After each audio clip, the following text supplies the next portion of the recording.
Moti i paqëndrueshëm dhe rrishjet e vazhdueshme të shiut kanë sjellë pasoja serioze edhe në komunën e Malishevës. Në këtë komunë, vërshimet kanë prekur dhjetra familje, duke shkaktuar dëme të konsiderueshme materiale dhe duke rrezikuar pronat e banorëve. Pas rreshjeve të dendura të shiut në Kosovë, shumë fshatra dhe qytete janë përballur me vërshime. Një nga zonat më të prekura është Malisheva. Zonat më të prekura nga vërshimet në Malishevë kanë qenë fshatra Turjak e Damanek, që gjenden pranë lumit Mirush, gjë që ka bërë të rrezikohen edhe më shumë.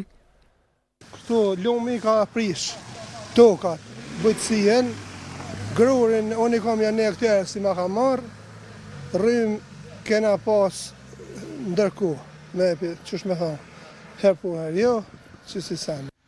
Ndërkaq, familjes Krasniqi nga fshati Damanek një natë më parë, vërshimet ja kishin përfshirë shtëpinë, duke dëmtuar gjithçka në të. Kuzhina krejt nuj te që të pashijet, që, po këna fillu pak me hekda sane, që, nuj.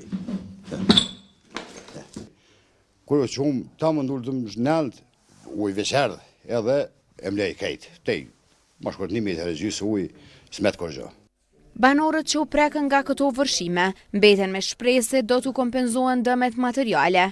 Në anën tjetër, në një përgjigje zyrtare nga komuna Malishevës, thanë se gjendja emergjente në këtë komunë ka përfunduar.